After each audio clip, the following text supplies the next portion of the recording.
What's up, everybody?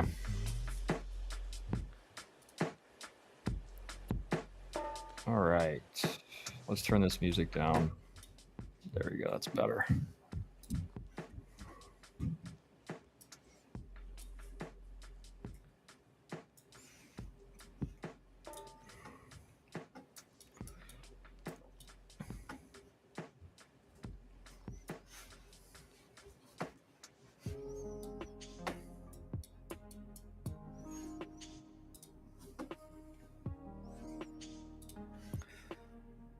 Make sure everything's set up right.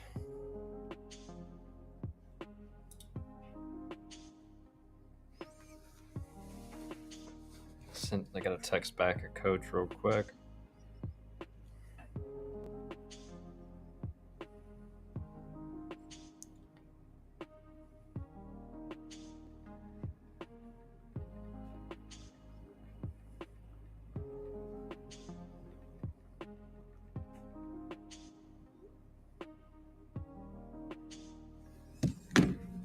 Okay.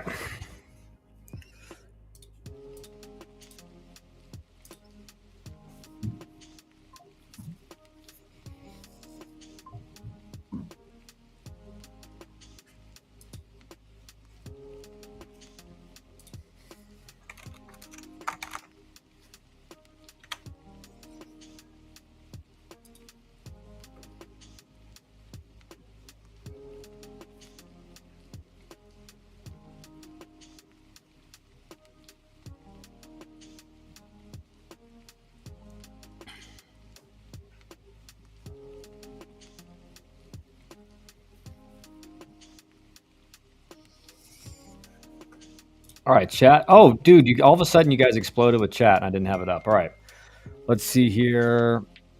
What's up? What's up, WH? Welcome back. Buck, sorry, I have to admit I have the tournament on in the background as well. No worries. That's fine as long as you're, not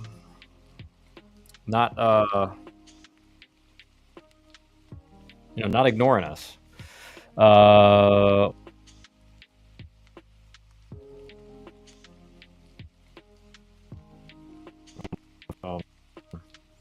I'll look at it in a second. Before you get started on college, did you see the bat flip at North Forsyth last night? Walk off, and how would you have handled? I didn't see that. Avon, could you send it to me? Like on X? If you go to follow me on X at Kyle P. Wren, I'll put it in the chat.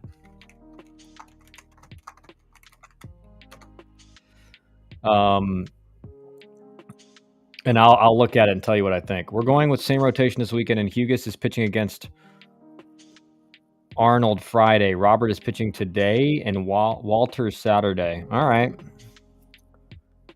I will say this, Zach. Like, listen, like Florida State's got 3 elite arms on the weekend, so I still probably would have gone Hughes off of Arnold, but Florida State should sweep Miami.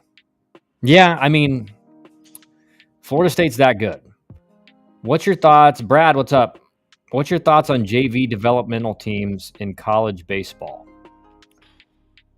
I think in some ways, like if in 3 or 4 years, like the super conference things happen and you get kind of get disconnected from the NCAA, I do think that's something that you'll see happening a lot more. I like them in a sense that, listen, if you're going to play and you're going to get experience, I think it's fine. It's all about like what options does the player have, right? That to me, that's the biggest thing is, you got to weigh the options and, understand kind of what you're getting into. But I'm not against them, and I do think moving forward, you will see that once I think the super conference happens, you'll see the Power 4 teams have like JV teams. Just not yet. Here are some of his stats. 28 games played, 121 plate appearances, 13 walks. Okay. 3 hit by pitch. Yep, 13% walk rate, 23% K rate. On base percentage, 405. Slugging, 456.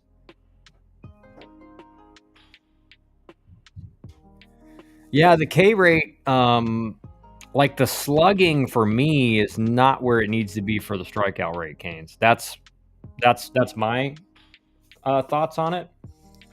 Um, I think like if you're going to strike out around 25% of the time, you need to be slugging north of 500 in college. To me, that's what I think. But it also like so what position does he play, Canes?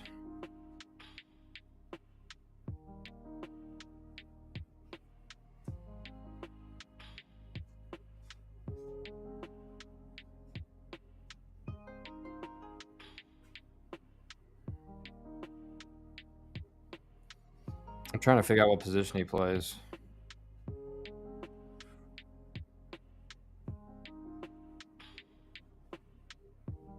It doesn't say what position he plays.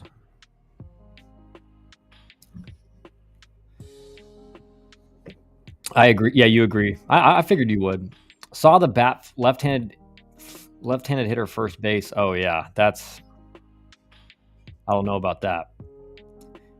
Shrek saw the bat flip. I don't know. Looked okay to me. I wouldn't want my son to do that, but I can understand. I could be wrong. Yeah, again, it's like if it's a walk off, like it's that's probably the most acceptable situation to do some kind of big bat flip. But I'd have to see it. If one of you guys can send it to me on X, I'll look at it and let you know what I think. Buck, and then what kid wants that situation other than someone who's such a super fan of their university? That's all they want to play for. Otherwise, I'm going to go to a school where I can play. Yeah, you're right, Buck. All right, so Buck earlier, you guys are chatting so fast, I'm missing half of these. I think it's a good concept on paper, but how does it play out? Are JV players non-scholarship in like the practice squad? Would they have real opponents to make the team, or real opportunities to make the team?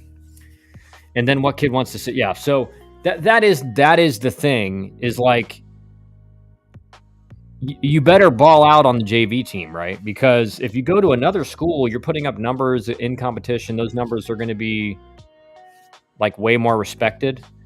So again, it's about the options the kid has. Like some guys, that's their only option, and if they want to continue playing, that's what you got to do. But it depends on the kid and what his goals are in the game. That's one of the things when we meet with players and potential clients, we say like, hey, what are your goals in this game? And some of them will say, I want to play in the big leagues. Some of them will say, I want to use baseball to get a great education, which is great, right? So like based on what your goals are in the game, we're going to help you achieve those. But we're also going to hold you accountable, right? If you're trying to go to a Power 4 school and I'm telling you, hey, you got to put on 15 pounds this offseason, and 3 months in, you haven't put on any weight, I'm going to say, hey, dude, like, your goal is to do this. We talked about what you need to do to get there. And right now, it doesn't seem like that's actually your goal. That's something you're dreaming about. But like, if you're going to turn a dream into reality, you got to take your career in your own hands, and you got to put the work in. He's going to be a first baseman for us. That was from someone on the staff. I mean, I want to see him hit for more power, right? If he's going to play first base, I just don't. He's got 3 home runs on the year, I think, from what you sent me, which is like one every. I mean, 3 home runs and 19 plate appearances. Do you have any advice for hitting the high fastball? My son crushes the middle and low pitch, but struggles with the high fastball. Any advice? Currently, he does a lot of high T drill to work on it. Yeah, I mean, like the high fastball, again, it's not a pitch that you really want to swing at, Deaver, because it's so hard to hit that clean and not just miss underneath and fly out or pop up. If you face a guy that's consistently living up there, you can try to you got to try swing down. I mean, that's one thing you talk about with your team. You're facing a guy with velo ride at the top of the zone. He's going to be living up there. You got to think swing down, because you got to get I mean, you're not actually going to swing down, but it's going to help you kind of stay through the ball. And so that's one of the things I would do if I faced a guy like that. I would be like, I got to get on top of this, because if I get underneath, I'm out. Do you think Alabama could possibly win the series over Tennessee? Yeah, 100%, man. Like, baseball is a game where, now don't get me wrong, like Tennessee's the best team in the country. And what you find in college is like those top 3 or 4 teams, they're just very hard to beat in a weekend series because they're just dominant. Like the one thing about Tennessee, like if you read The Art of War, Sun Tzu's Art of War, which is like literally my favorite book of all time, like one of his things is if someone is strong in a position, like you don't attack that position. Well, the problem with Tennessee is there's real no clear weakness on their team. They have elite starting pitching.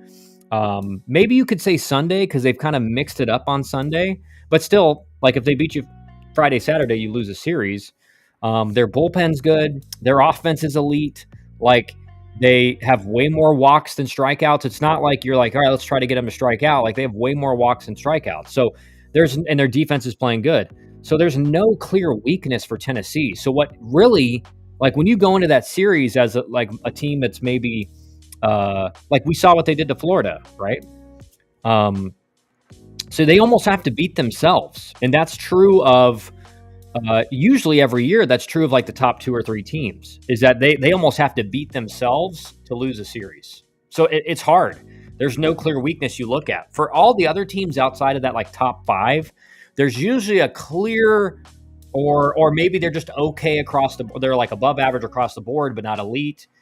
So there are different ways you can attack them, or they're really good in certain areas and they have a weakness in certain areas. But with Tennessee, there's nothing there. There's nothing there to see and be like, all right, we can really, because their pitchers all strike out a bunch of dudes and they all don't walk guys, right? So you can't face Liam Doyle and say, well, we're just gonna try to take and get him out of the game early. The dude just pounds the zone.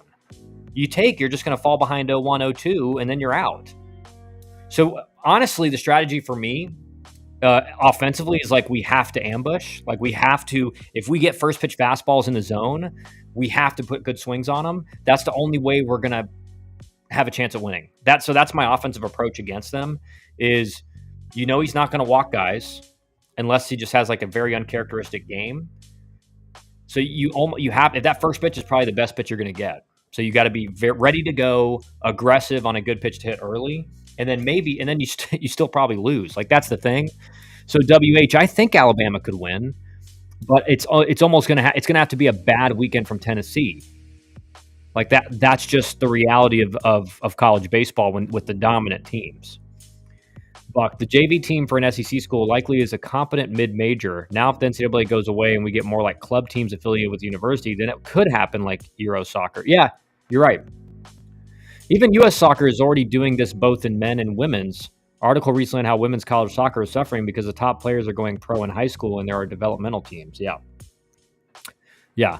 So I do think that is something that's going to happen, maybe 5 years from now, 7 years from now, whenever it is. With that, again, with some, like, I'm pretty confident on that, but it's just not going to happen for the next like 4 or 5, until those DV, like we've talked about, Buck, those TV deals start to expire, and the exit cost for these Power 4 schools cheapens. You're not going to see anything. You're not going to see anything crazy.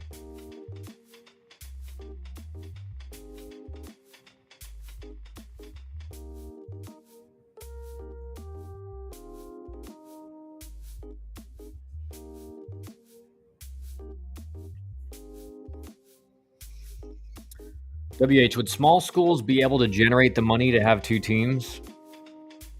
No, I mean not right now. I mean, like this is the one thing, is that college baseball, like, is bringing in more and more money at a very high rate very quickly. So again, in 4 or 5 years, you have a super conference. You obviously have the Power 4s in there, but you invite some of the top mid majors and the solid mid majors that we're seeing get better every year. Again, it's just like we're speculating, so we have no idea what that would look like and everything.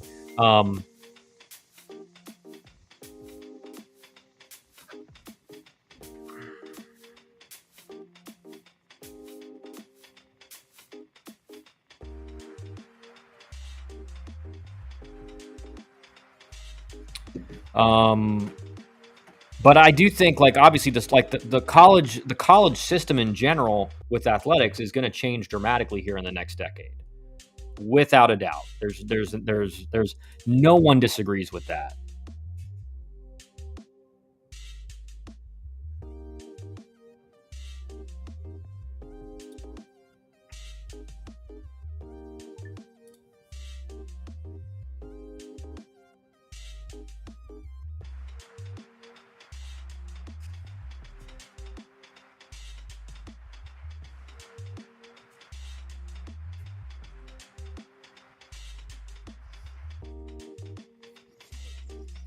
What is going on here?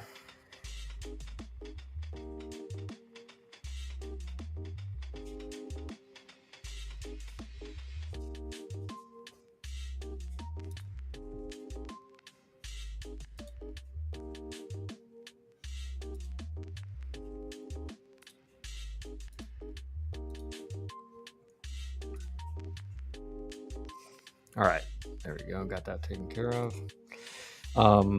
It's funny because Jake McKeever, who is one of the guys for College Baseball Central, he actually tweeted, he's like, pretend you're an opposing coach. How would you beat this Tennessee Vols squad in a weekend series? And like I literally said, pray. like pray. Like you got to hope that they have a down weekend.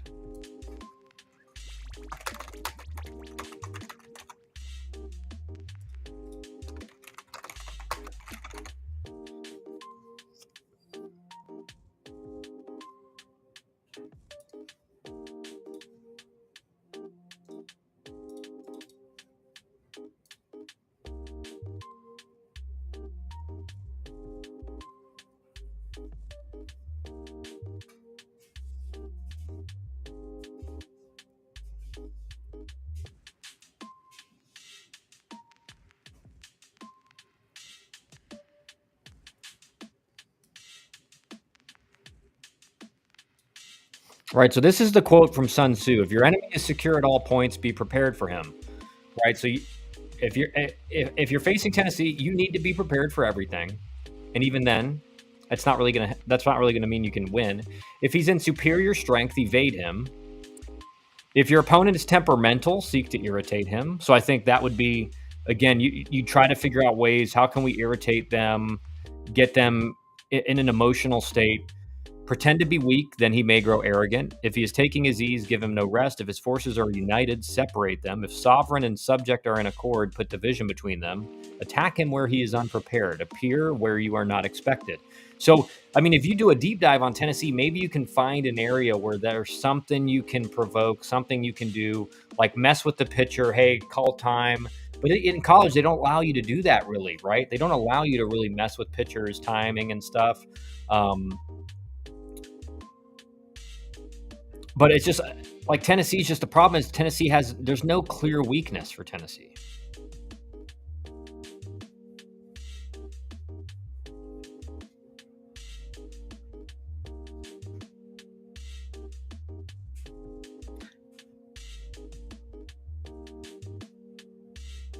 But I think this is like my favorite part of Sun Tzu, of the Art of War. That is, I think you can apply to baseball just directly. There are 5 essentials for victory. 1, he will win who knows when to fight and when not to fight. So, from a pitcher's perspective, when do you go right at a guy and when do you pitch around him, right? Hitter's perspective, when are you aggressive at the plate and when do you need, be more patient? 2, he will win who knows how to handle both superior and inferior forces. So is your team capable of winning against a better team? Do they know how to play against better teams? Do they know how to be tough? And then inferior forces, do they know how to not play down to teams that are worse than them? 3, he will win whose army is animated by the same spirit throughout all its ranks. So is your team united? Are the guys on the bench actually rooting for the guys that are playing? Or are they the ones on the bench going, I don't know why I'm not playing, and they're not in the game, right? How do you create a cohesive, united team, which you see at Tennessee, you see at some of these other programs? 4, he will win who prepared himself, waits to take the enemy unprepared. So the people that win are the ones that know what's coming, right? They've done the scouting, they've done the preparation, they've figured out, okay, what is this pitcher doing? Is he tipping his pitches? Where are there things we can attack them? He will win who has military capacity and is not interfered with by the sovereign. So what I take that to mean is that when you've coached your team so well, they know what their jobs are without you even having to say anything, right? So like, I don't need to tell a guy, hey, 1-run game, 9th inning, we're up. I don't even need to tell the outfielders no doubles, because I've coached them in such a way that they're thinking about the situation at all times and they know what they need to do. right? And so now they're just way more prepared. So you read books like this. You read the Five Rings by Miyamoto Musashi. That's another great one on strategy. But this is what like I love about coaching is the strategy involved, especially in baseball, that like never gets talked about. It just never gets talked about, right? And there's a reason why some of these coaches you see are just winners everywhere they go, and that's because they got this down to a T. Was hoping for a little more pop in our newest commits bat, especially in this era. Yeah, and it could pick up. We just have to see. Problem is, NCAA was trying to do all the sports the same way at the same time, and it's not realistic, especially given football dictates. Yeah, 100%. I think Troy Coastal Carolina this weekend is an underrated. It's not underrated, dude. I think everyone knows that's going to be a bomb matchup. Two of the best teams in the Sun Belt, the number 5 conference, the Power 5 conference. I call it the Power 5 because I include the Sun Belt in that category just for baseball. But I think most of us, I mean, at least most of us, WH, like we know that like that's going to be a banger series. Where is that at, WH? Is that in Myrtle or is that at Troy? Buck, there's a business saying about leadership: make people excel in your presence and then in your absence. Not sure how much that applies to baseball, but that's what popped into my head. Yeah, 100%. Well, that's like saying, you know what that is? It's like that's the guys who you coached them and then they go on to have a lot of success professionally. Because you've instilled in them how to think about the game, how to approach failure, how to deal with it, how to overcome adversity. Again, I remember, and this is just how I thought about the game, but I remember, and I don't think there's many freshmen across the game think like that, but when I was facing Danny Hultzen with a tying run on third in like the 7th inning, I knew this guy's better than me. If I try to go if your enemy has superior forces, like evade him. So I knew this guy's better than me. I'm not there yet. And if I try to just match him and go up there swinging, I'm probably going to lose. But my strength is speed and base hit bunting, even with the guy on third. That's my best shot to bring him in. And I remember having that. I didn't think about the Sun Tzu quote, but that was my logic in my head, was like the best chance I have of getting this run in, which is my job with 2 outs, is bunting for a base hit. And I wasn't as good going to first base at that time. So I was like, I'm just going to bunt at the third. And it worked out. We tied the game, and then we ended up losing, I think, 3-2. But that's an example of it, right? You have to play a different game against Tennessee. You can't go up there and try to outmash them, right? You got to try to mess with the pitcher's head. You got to try to mess up his timing. Maybe you do base hit bunt, right? If your team has that capability. There's not many teams with that capability now, but and the same thing is true, right? Like here, this quote right here.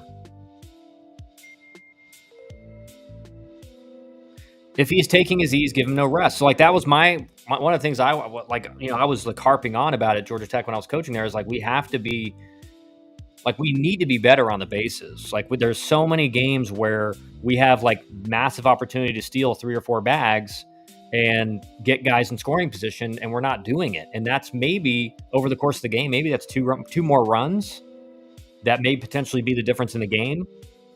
So when I read The Art of War in I think it was in 2013 or after I was drafted, it was just dude, this guy, this is brilliant.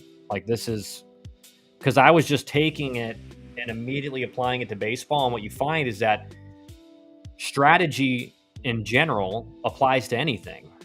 It applies to business, it applies to sports, it applies to war, obviously.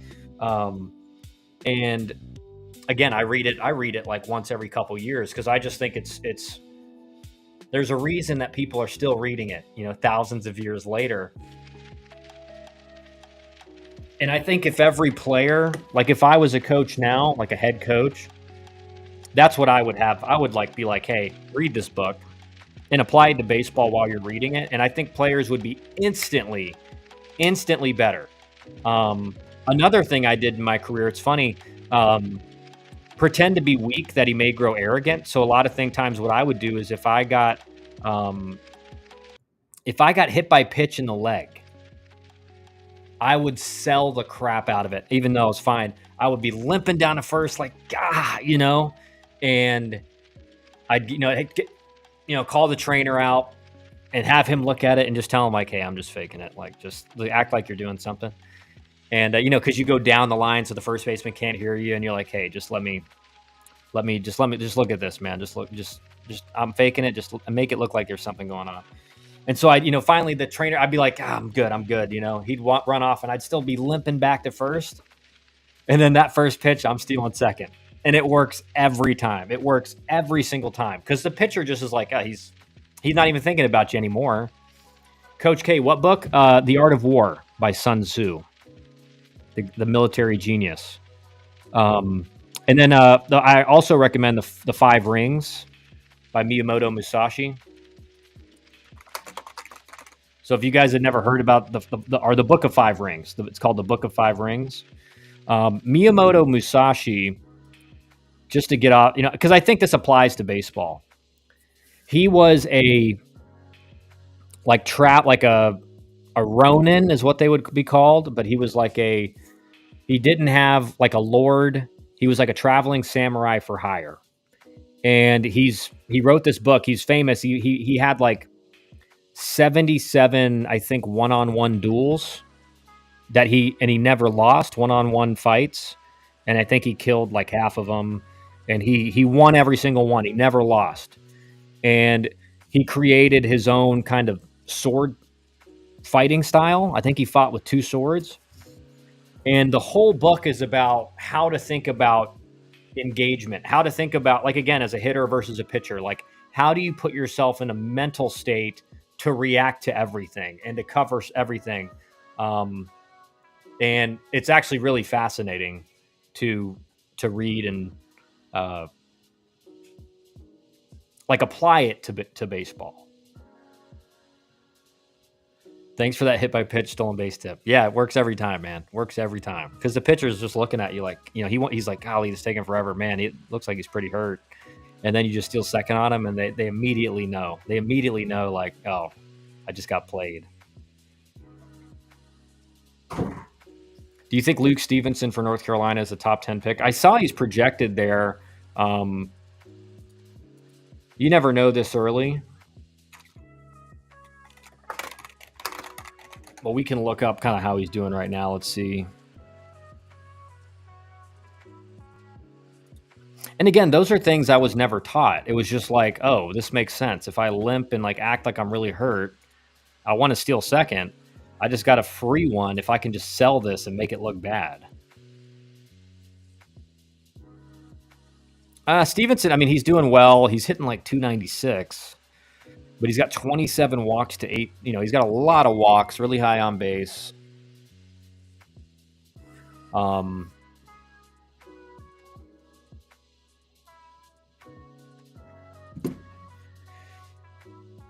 Let's see if we have conference numbers. See how he's doing in conference. All right, he's raking in conference, so he's really picked it up. He's hitting 389 in conference in 6 games. So he's doing great. And I know I think he's really highly respected defender as well. Interesting article in The Athletic today about Corona High School, California, who might be the first high school ever with 3 first-round picks and a 4th second-rounder. Yeah, I mean, dude, and that's the thing, Buck. Like, that's what's so interesting about what's happened to like the West Coast as far as collegiately. It used to be nothing but powerhouses over there, and now you have so many of those guys. Like, look up, Buck, where those guys are committed to go. Only one of them has been there. Others transferred in. Apparently in California, it's pretty easy to transfer to public schools for athletics. I feel like that's getting easier everywhere. I feel as long as you just, like in the state of Georgia, as long as you actually move to like the area, it doesn't matter. So you can go wherever.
I know the main guy is committed to Tennessee. Yeah, so like that's what I'm saying, Buck, is like so they have that kind of talent in California, and it wouldn't surprise me if none of them are committed to California schools.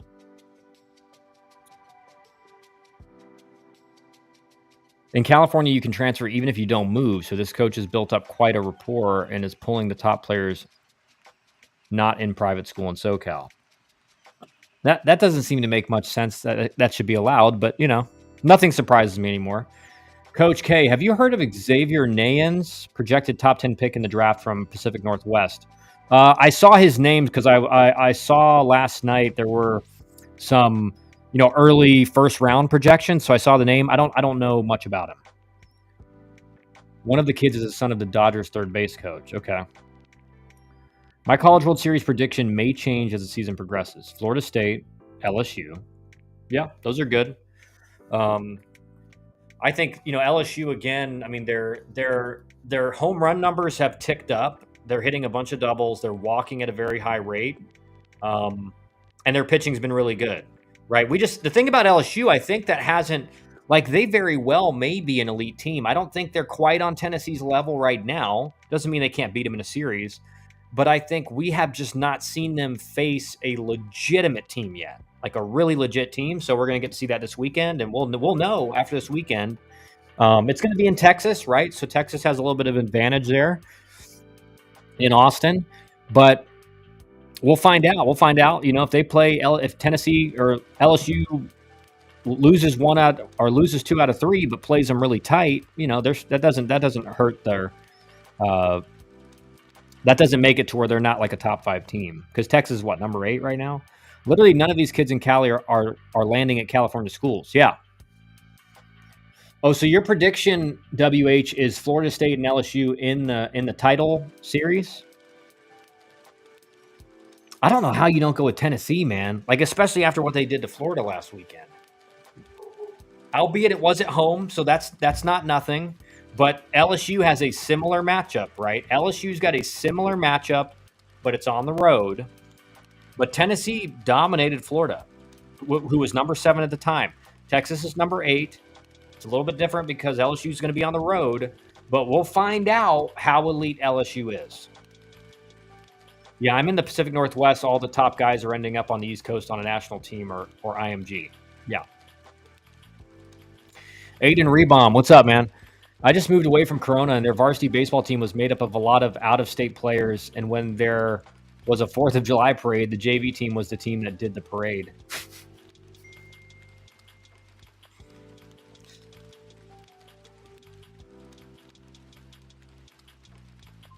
That's pretty funny, Aiden. That's crazy to me. Listen, I get it. If the primary residence moves to the area, but the fact that you can just transfer and not have to move, that's stupid, man. That's just stupid. There's no other way to say it. Everything is becoming this, everyone go to the best school. The super team. It's not just in the NBA. It's not just in it's not just the Dodgers now. Now it's in college now. It's in high school now. Everyone wants to go play on the super team, and it's just when I was in high school, that wasn't the thing. You just you went to the school you went to, and you kind of hoped your team was good. Now there was still some kind of recruiting, a little bit going on back then, but not nearly what it is now. Now it's just you look at some of these high schools in Georgia, and you're like, huh, that guy was at a different school last year. Oh, that guy was at a different school last year. Oh, that guy was at a different school last year,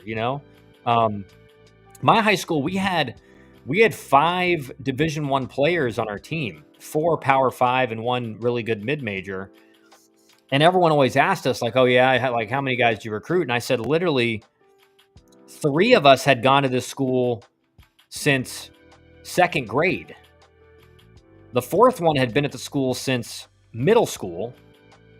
And the 5th one had transferred in his freshman year, sophomore year. But it was more of he wanted to play, he was transferring in because he wanted to play football there. And he ended up being just he was just a super athlete, just one of the most athletic guys I ever played with. And he ended up playing shortstop and pitching at UAB. But So I mean, we had a really talented team, but none of us were like recruited to come. You know, we're going to lose the culture in underdog programs, 100%. All right, so White. I'm just going to call you White House, WH, because that's when I see WH, I just immediately think White House. I don't know why. Zach, have you seen what the Aloy brothers are doing at Arkansas? I watched Arkansas for the first time yesterday and was super impressed. Let me go look up what they're doing. That's a team that, like, I really haven't looked at much, is Arkansas.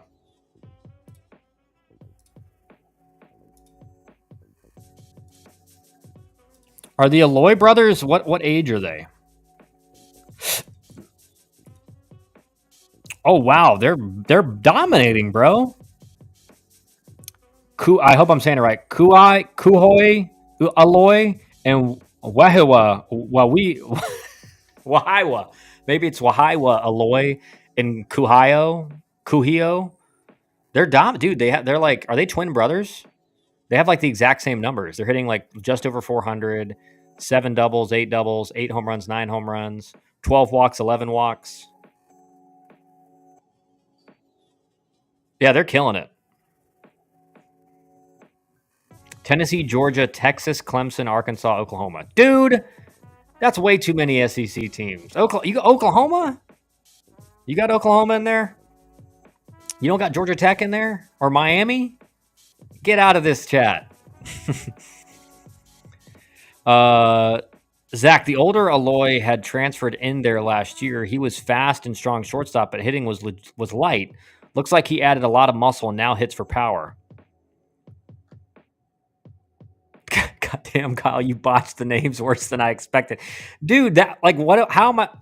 No one looks at those names without looking at a guide or ever hearing it on. I haven't heard the names pronounced. No one's going to guess those right. We have kids in Bay County going to one school for football and a different school for basketball, baseball in the same. What? How is that allowed?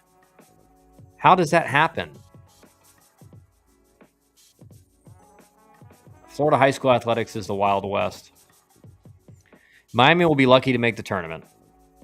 Yeah, well, we'll see this weekend. We'll have a better idea this weekend, right, Zach? If they get swept, it's going to be the road becomes, then you have 24 games left.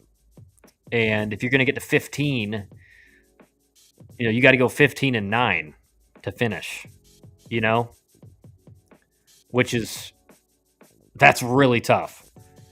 Miami will be lucky to make tournament. Zach, we have some crazy setups for New York City high school. For example, my son's high school is tiny and doesn't even have baseball, so he can play at another high school. Already working to get him to play at a Dominican one.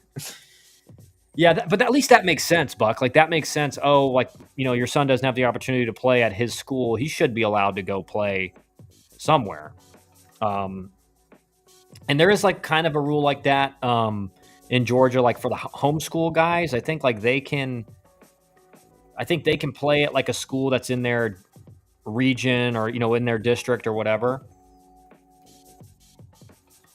Dude, the Aloy brothers, OPS. Let me just see this. So one of them's OPSing Wahiwa. I don't know if that's his name. He's OPSing 1328. The other one is OPSing 1344. Their OPS is like 15 points apart.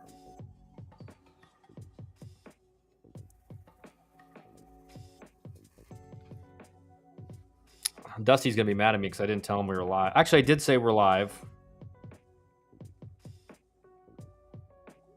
And he's not even commenting. It's just disgusting. I can't believe my boy White House, like, he's been in the chat a few days. He's calling me out like that. Crazy. Calling me out on my pronouncing. This is like these guys. Like, so when I'm not doing any broadcasting this year, but like for the last 3 years, I've done it every year and done like 20 games. And so you're always looking through the, when Boston College comes in, it's always like DeGiglio and Dracar, like it's all these Italian names that you're like, I got to make sure I'm saying this right. You don't expect to see the Hawaiian names at Arkansas. So those two guys, I'd get the lineup and I'd say, all right, I'd go to like the play-by-play guy who's got all the info. I'd be like, hey, how do we say these names?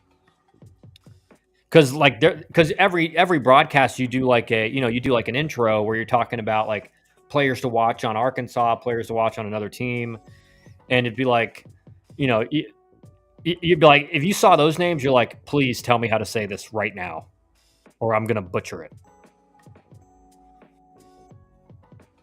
They actually, dude, Arkansas's got some weird names in their lineup. Kozeal, Kozeal, Davalan, Davalan, Davalan, Davalan, Iredale, Peppy, Helfrick. What are these names? Like half the lineup, you have to get a confirmation on how to say it.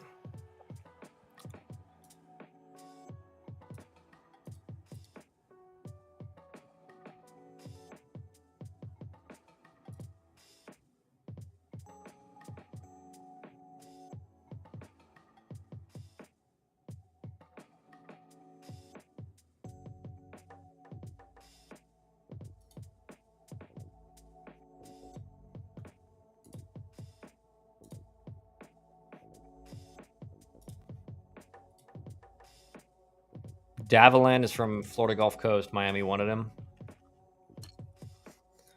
It's tough to, dude. I mean, those, you know what? It's, I mean, listen, the reason it's so tough, the reason it's so tough to win in a recruiting battle against the SEC, especially programs like Arkansas, Tennessee, Mississippi State, Ole Miss, Texas, A&M, Vandy, even though I don't know if Vandy I would put in that exact category, because all the schools I mentioned outside of Vandy, like they sell out their stadiums. They're getting like 7,000 plus fans a game.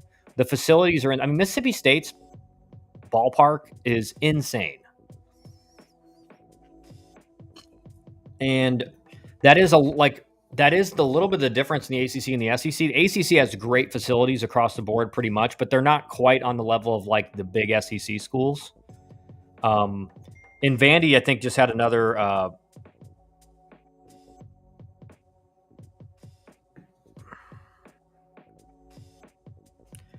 Vandy, I think, is getting some renovations as well and added stuff. And their facilities are top notch, but they don't get usually the amount of fans that some of those other programs get. And Georgia just got an unbelievable renovation to their facility. I think there's still more coming. And so again, the SEC, like that was, we talked about with Scott Strickland at UGA, like a lot of that the whole time he was there, he was recruiting with a 10 plus year old facility that hadn't been updated at all. Because I remember going back there and coaching in 2020 and 2021, and I remember thinking like these facilities are the exact same when I played at Georgia. So from my freshman year. So that was 10 years later, and they were the exact same. So they were 14 years old, 15 years old since there had been any kind of serious renovation. So that's another thing to think about with Scott Strickland as well, is like what he did at Georgia, where they really didn't have the facilities to out recruit a bunch of these other schools. And now Tennessee's got, they just got huge renovations to their facility, and obviously rightfully so, with the financial backing they're giving that program.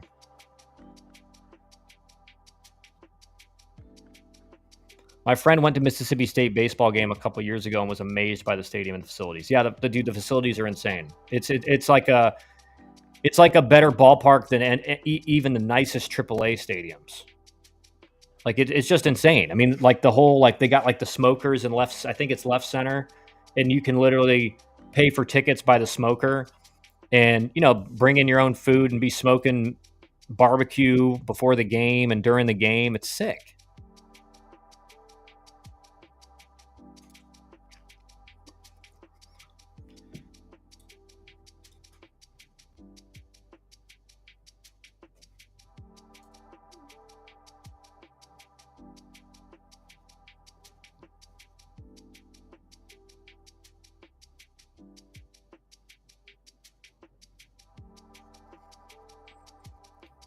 Maryland definitely needs an upgrade. Their seats have rust, and their bathroom is as small as 2 closets. Yeah, and I think again, I think Maryland you're going to see that soon. Their program is on the rise.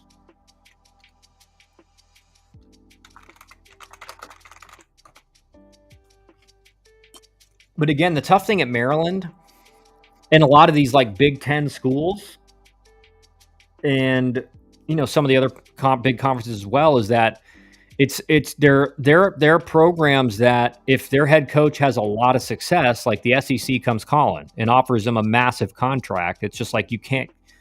So the continuity of the program there, it doesn't mean it's not sustainable. It's just way more difficult because your head coach at Mississippi State, he's not leaving to go anywhere else unless he gets fired. Your head coach at Tennessee is not leaving unless he gets fired, right? Your head coach at A&M, for the most part, unless you're Schlossnagel, isn't leaving. So those are destination coaching positions. Like there's not much better out there. So it's hard to keep like a top tier head coach like Rob Vaughn at Maryland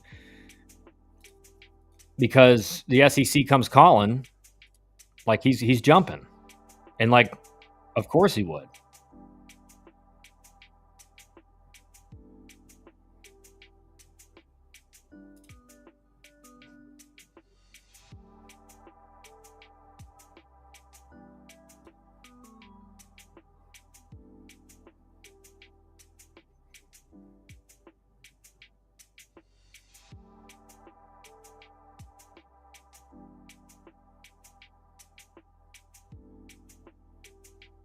Yeah, and looking through Maryland's record right now, they're 11-10, but the back half of the games they've played are 2 against Wake Forest, 3 against UCLA, 1 against Virginia, and then South Florida. They lost opening weekend in conference. So if you look at their numbers, their hitting's doing great, their pitching's doing okay.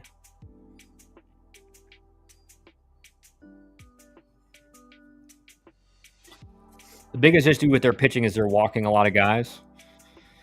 So I think they're going to be fine as the conference shakes out.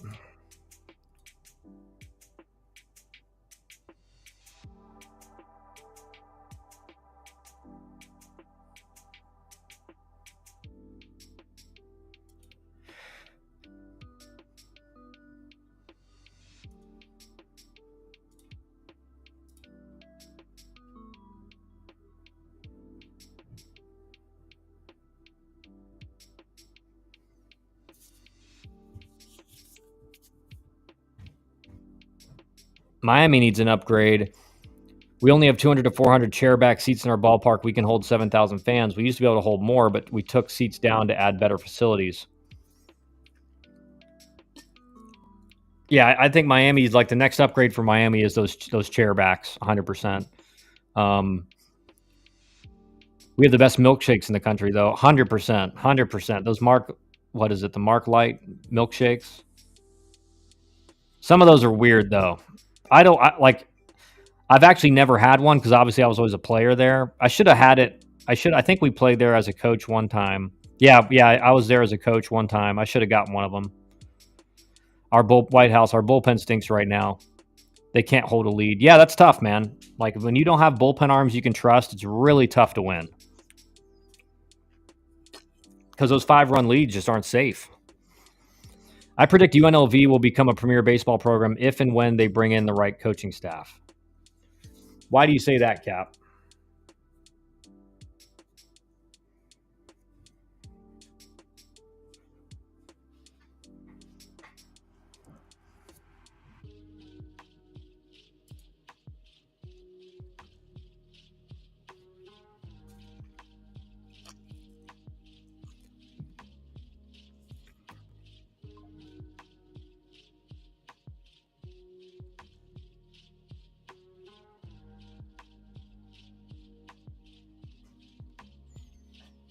How about Richmond beating UVA? I think Richmond's now 19-2. Yeah, they are. I watched O'Connor's post-game interview, and he was pretty fired up. And he basically, I mean, it was pretty obvious. He's like, listen, this is on me. We're not playing up to the standard that I hold at the University of Virginia. And if we're gonna put the guys in that really want to play hard. So I think there is a little disappointment from the coaching staff and the energy, in the approach from the team, the guys that are playing. So it's going to be interesting to see how Virginia responds this weekend. Las Vegas has a lot of talent. That's our stronghold. The kid I sent you, the LSU commit, is from Vegas. Oh yeah, Vegas got great baseball, man. Vegas. I mean, think about Bryce Harper, Joey Gallo, Chris Bryant, like Bishop Gorman High School. Like there's a lot of really talented players in Vegas. I think we have a solid chance to sweep Washington this weekend. Great baseball location, football and basketball getting big money. 100% agree, Cap. 100% agree. Zach, I'm very concerned with North Carolina. Explain. Let's look it up. Let's look them up.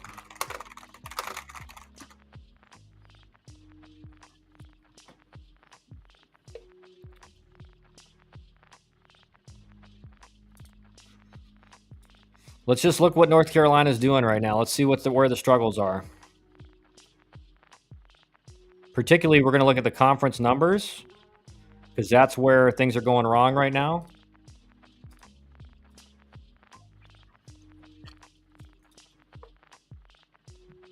And we'll pull the chat down for a second here. All right. So if you look at them as a team in conference, offensively, they're OPSing 816 in conference, which is fine.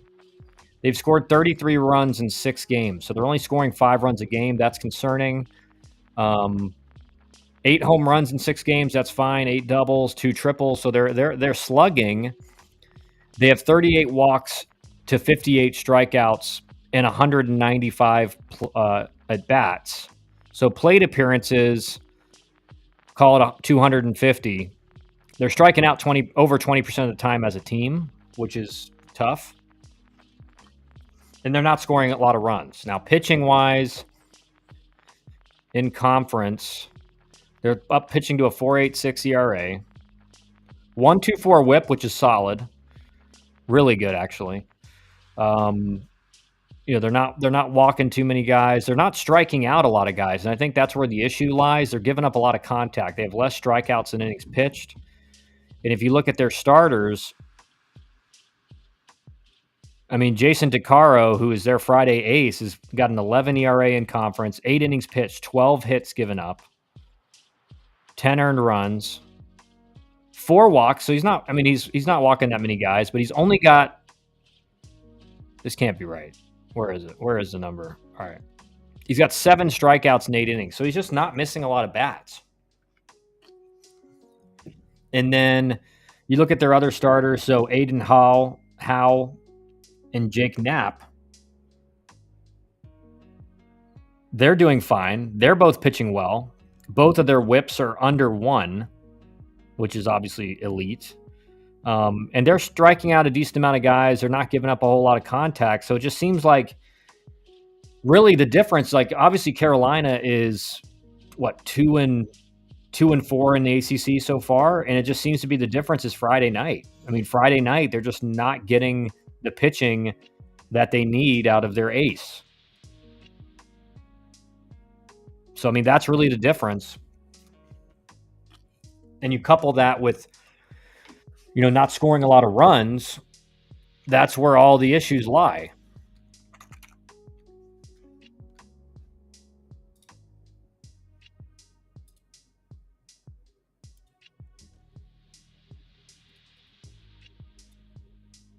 As you can see, I'm trying to figure this out. All right. Let's pull this down for a second. Pull the chat back up.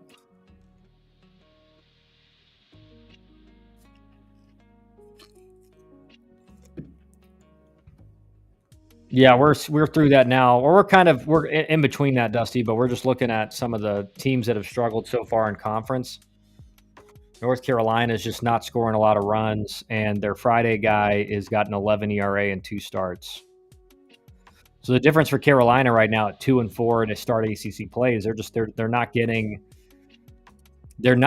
the production out of their Friday guy. So let's let's compare it to Georgia Tech in conference. And what you're seeing out of them. So obviously in conference, Drew Burris is crushing it. He's really turned it on in conference, and really this past weekend. 6 games, 3 home runs, 5 doubles. As a team, they're hitting .304. They've scored 48 runs in 6 games. So they're averaging, again, they're averaging, close to 9 runs per game, which is really good.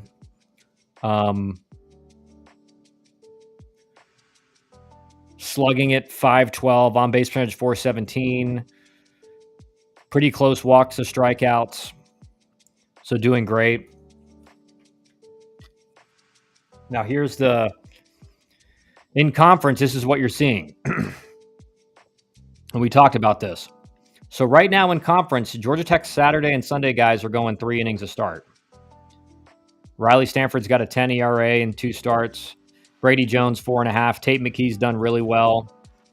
But you're not getting a whole lot of innings out of your starting pitchers, so your bullpen's having to cover a lot of innings. And there have been you got a few guys up here that are pitching really well.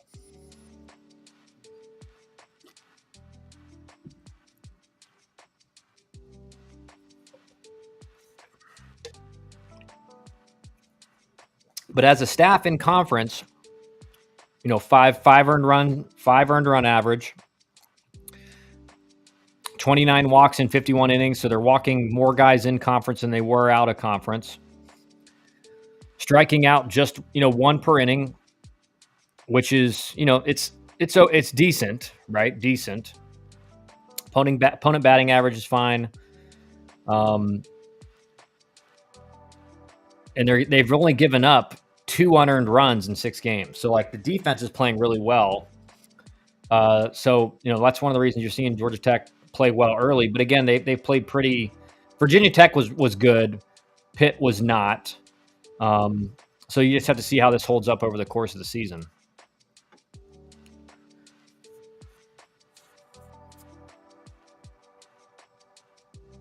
Baseball, if a player is committed, there's a 99% chance he's not going to flip and he will sign at your school. Will he make it to campus? That's up to your coach. Well, I mean, most guys are going to make it to campus, right? On average, across the board, you may lose 1 guy. Dusty, I'm concerned with everyone not named Burris and Lodis as GT heads into deep ACC play. Curse, Lackey, Schmidt, etc. are going to have a big regression to their mean. Thoughts from you, Kyle? Well, let's see. Let me just pull it back up because see how those guys are doing in conference. So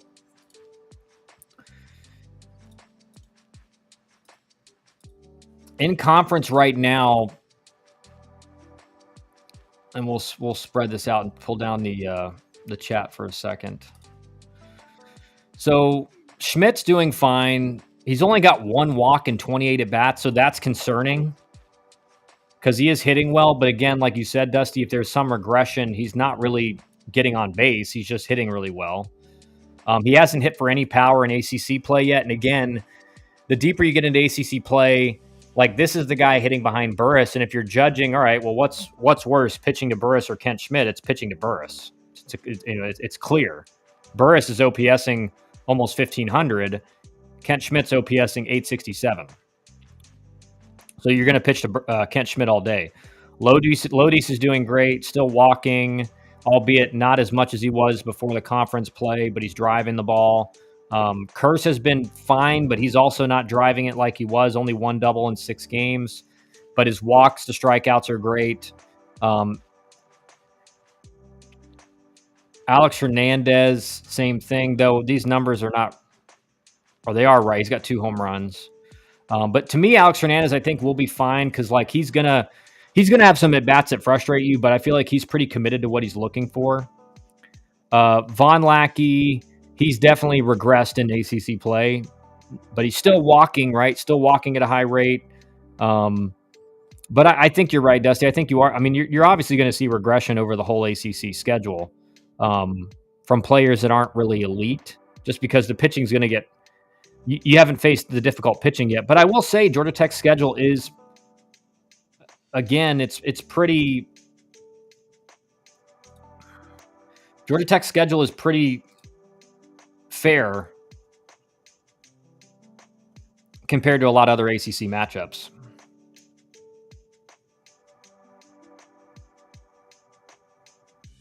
Do you think Jeffrey Yan strikeout call is too much? Yes. Canes, they need to change the verbiage. Nothing about it is a commitment if you are going to change 3 or 4 times. The verbiage, I think, is what you're saying. Yeah. Was Burris the guy that hit the multiple home runs against Georgetown? I don't think Georgia Tech's faced Georgetown. You mean Pitt? Alex Hernandez hit 2 home runs against Pitt on Sunday, I believe. Yeah, but Kyle, that is Pitt and Virginia Tech. You're right. You're right. But again, remember,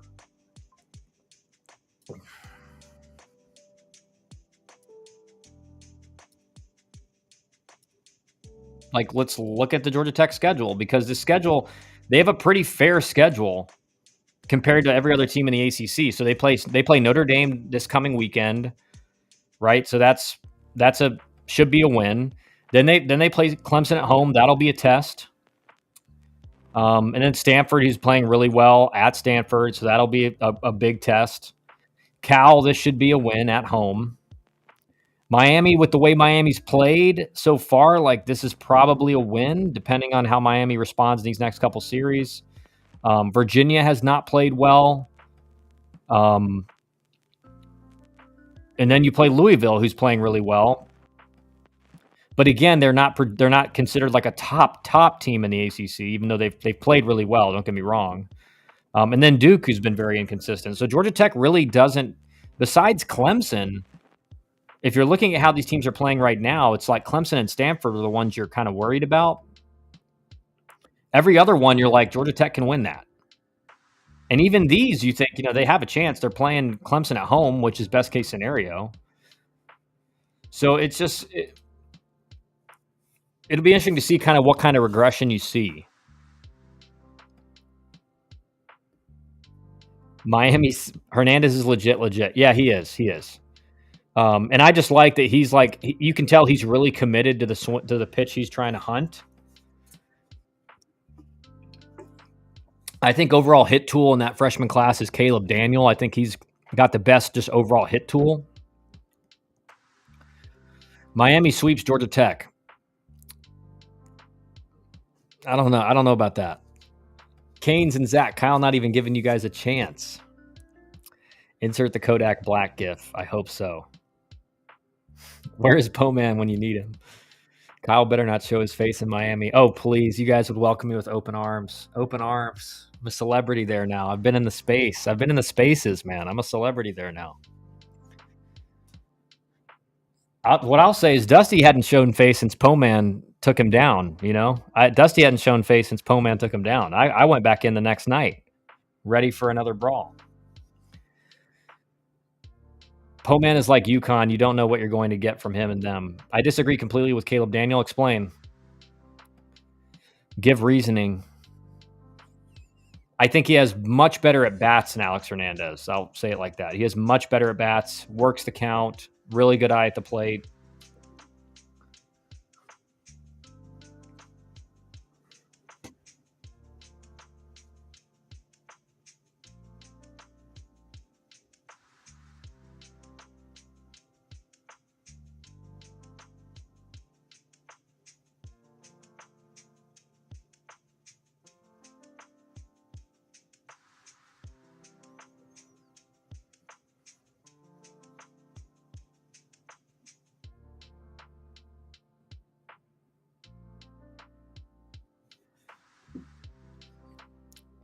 Explain, Dusty. I need to hear your explanation.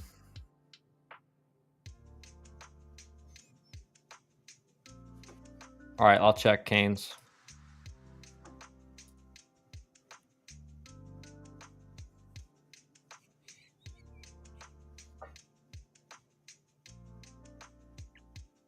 The hitting tool is there. It needs to continue to mature as a hitter. Yeah, that's like the thing is, like, that's not something you want to be said about a JUCO commit. Right? Like, it's like the hit tool is there, but he needs to mature as a hitter. Those two things don't align,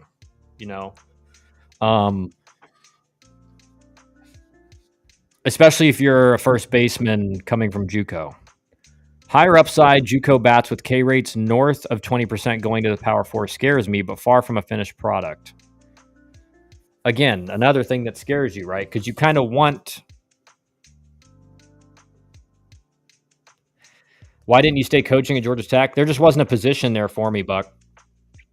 I mean, that's just how it was. Don't listen to Dusty. They couldn't stand him in the dugout. That's why. You think Canes would learn his lesson making predictions? You're right. Like the more Canes predicts like a sweep, the better it's looking for Georgia Tech. No, I mean, I like, I'll just give it to you straight, Buck. Like, I literally basically said, I want to keep doing this. There was just, at that time, there was just no extra money available, like at all. I wasn't asking for, I was asking for basically nothing. And it just wasn't there at the time. So unfortunate. But I loved it, man. It was fun. Fun as hell. Hard to be a coach in college baseball if you can't throw BP or hit fungos. Oh, my, Dusty, why are you lying? Guys, what you have to understand about Dusty is like he's a pot stirrer. He's just stirring the pot right here, and I'm not going to let it happen. I'm not going to let it happen. I threw BP like every day, and I hit fungos every single day. So, you know, it is what it is.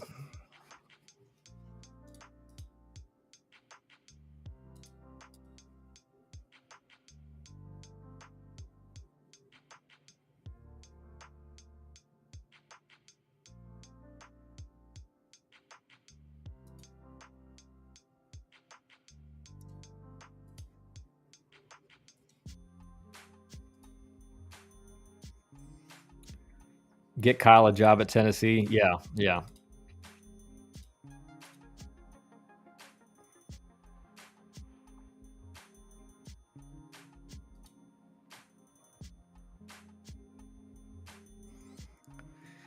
In other news, the Atlanta Braves just signed Alex Verdugo for $1.5 million. That could end up being a steal. Heard Kyle is a nasty BP changeup. Oh, that's his fastball. I don't like where this chat is headed right now.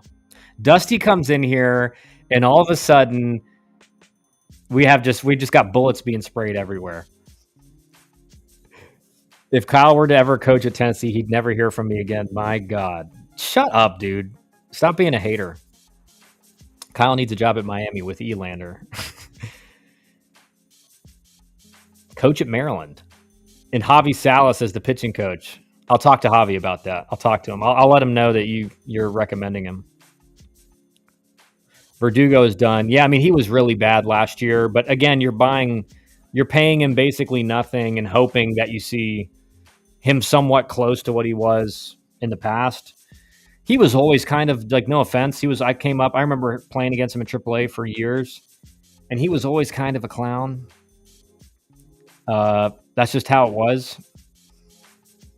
Not the guy, he would just come out, and I mean, he just, the way he kind of carried himself, everyone kind of was just like, oh, geez.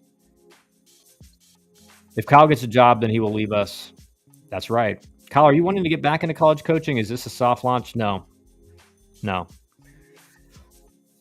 I don't even, like, the thing is, it like what most guys don't know, Dusty, to it's tough to get back into, if that's something like someone's interested in, but you haven't been in the game coaching in actual college. It's kind of like, that's like not very easy to do. It's not really easy to do. Why do you think he's coaching high school, Dusty? He's scratching the itch. That is 100% right. It is fun. But I'm scratching an itch right now, back of my head. We got another game tonight as well, 5:30. 5:30, big game, big regional game. We're 3-0 right now. 3-0 right now. Our head coach is out on paternity leave, so we've been running the ship for the last 2 games. We're 2-0.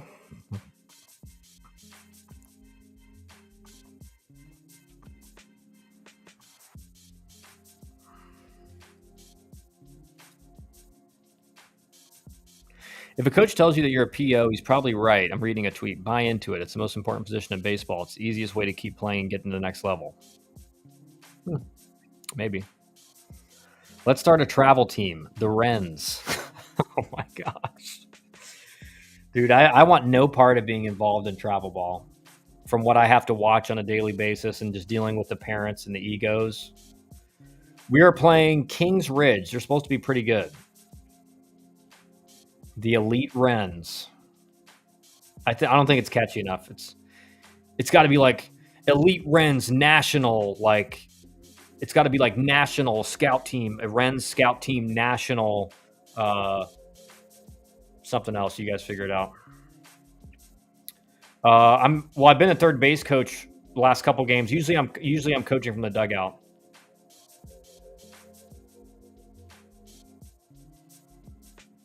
The Elite Wrens Select Premier National Scout Team. That's what it's got to be. You just throw on as many like adjectives as you can. All the players are required to wear double oven mitts. Kyle, what are some tips you give the high school kids when seeing a lot of curveball stuff other than fastball? Are there some general tips? Well, usually it's just take, because most high school pitchers cannot land their breaking ball for a strike. But if you're seeing a lot of breaking balls for strikes, you gotta change where you're looking for out of the release point. So if you're hunting a breaking ball, you got to look top of the zone release or a little bit higher, so you get that hanging pitch. What most guys do wrong is they're like, I'm sitting off speed, but they're still looking right down the middle for the pitch, and that's going to end up being a ball or like bottom of the zone, tough pitch to handle. So you gotta change where you're looking, and you also got to change your timing. If you're hunting off speed pitch, you got to be a little bit later with your timing. If you're hunting off speed, you should be late on a fastball. So those are some tips. Every player gets everything free. I don't know how that would work as a business model. Every travel team has to have elite or scout team in the name. You're right. Premier, select, national.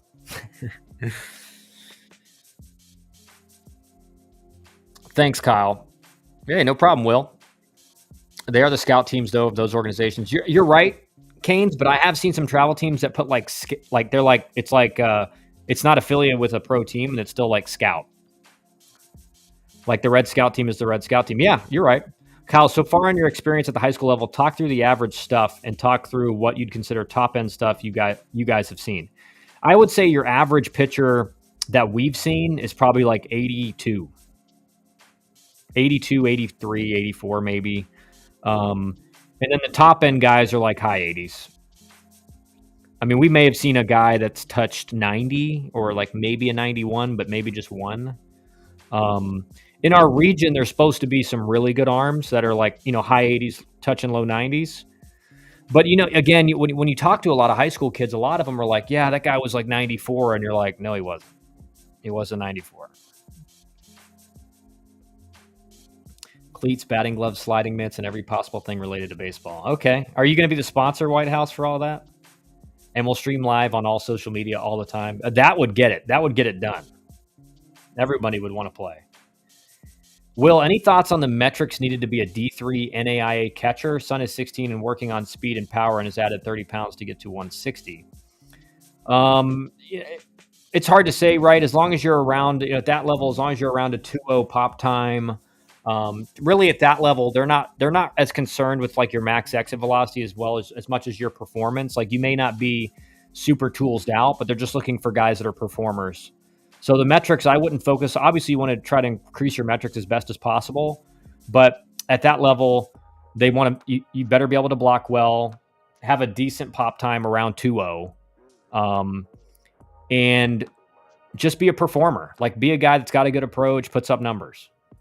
Do stats matter in high school? They do in the sense that like if you're looking at a player's stats and like they're not really dominating high school pitching, that's a red flag. That's a red flag. Have you guys seen anyone like sitting 90 to 93 with command of breaking ball? No chance. Like we've seen some good arms, but they're not sitting above 90. No way. If anything, they may be touching a 90 or a 91, but for the most part, they're probably 87, 88 of the top guys that we've seen.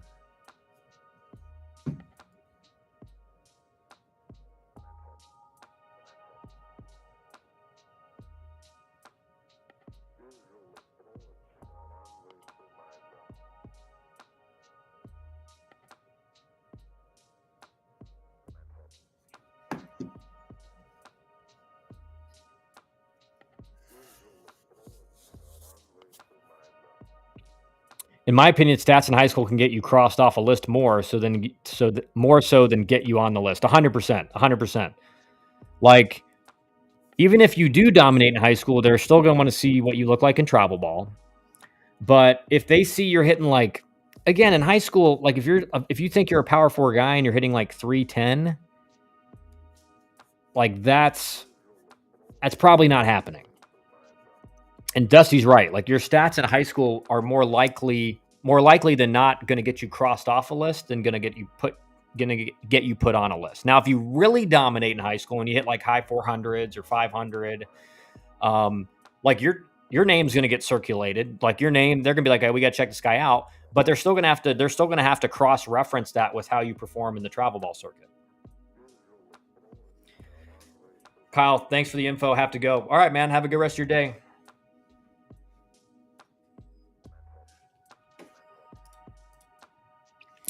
Huge difference between high school ball and top regional travel ball. The toughest pitchers we face in travel are the kids who command the fastball and don't walk kids. I never worry when we see velo. Kid is out in second. Yeah. And that's really true across the board, Buck. Like, most pitchers in high school, like if you can be a really good pitcher in high school throwing mid 80s if you just throw strikes. Because an 85 mile an hour fastball is going to dominate most high school hitters. That's just a fact. And so again, if you're throwing 85 and you're going up against a really elite lineup that's got a bunch of power four commits or like really good mid-major commits, it's going to be probably tougher for the pitcher. But against most high school teams, 85 is going to just doors most hitters. And most kids are going to be like, oh, he's throwing 90. It's like, no, he's throwing 85. Like, he's not throwing that hard. That's the biggest misconception a lot of people have. Kyle, what are you thinking for Saturday on the Smoker? Brisky, we going to stream live? Dude, that would be sick. I actually thought about that, Dusty. I was like, I was thinking about streaming. I might bring my stream from my phone or something. So maybe, yeah, we could do that probably. I'd have to bring my mic. I'll have my mic set up. I'll bring it. My mobile mic. When I did the streams from ABCA and stuff.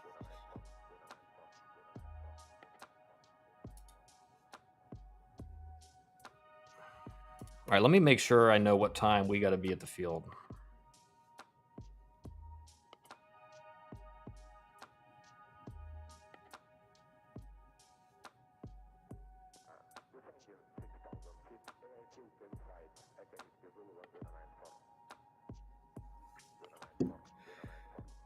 Got to go. All right, see you, Dust.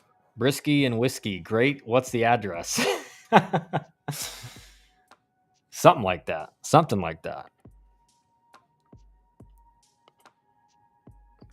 Georgia is switching up its starting rotation for Florida. Friday, Charlie Goldstein. Saturday, Brian Curley, who's been, I think, their closer all year. And then Sunday is to be determined. So let's go look at Georgia real quick. And look up the reasons for why this may be occurring. I do know that one of their starters who was thought to be really good this year, Leighton Finley, who's the brother of Jackson Finley, who I coached at Georgia Tech and was a pretty high round pick, he has not pitched well. He has not pitched well at all. And he was expected to be one of their go-to or one of their better starters on the weekend. So if we pull up Georgia here,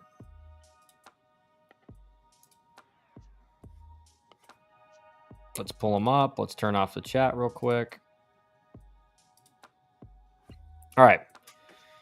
So they're going to be pitching Charlie Goldstein, who is, let's see. Goldstein has a 7 ERA right now. He's only thrown 7 innings in 5 starts on Friday. Okay. I think he's been maybe an opener. He's only given up 2 hits, but he's walked 5 guys. So that's going to be their Friday guy. Saturday will be Brian Curley, who has 13 innings on the year out of the bullpen. Really low whip, not giving up any hits. He's walked a few guys, 18 strikeouts.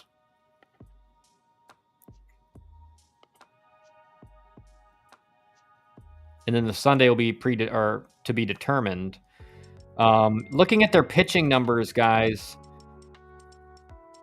like they're striking out a lot of guys, but they are walking a lot.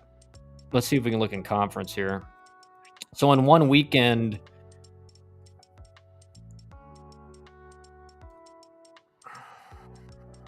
last weekend against Kentucky, 8.67 ERA, 1.74 WHIP.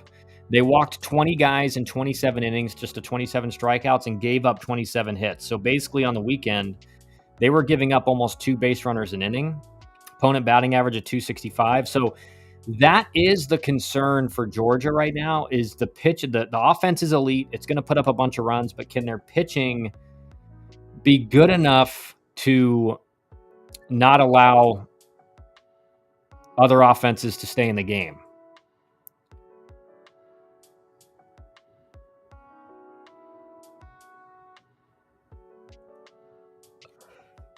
So that's something to watch as we move forward for Georgia. But I that's going to be it for me today, guys. I got to bounce. Got to get ready for this game. I'll see you guys later. Maybe we'll do space tonight after the Miami game, right? Is it the Miami games today? Or is that? No, that's today. Yeah. Man, the week's flying by on me. I totally forgot it's Thursday. So, hey, Miami, we got to see what they can do.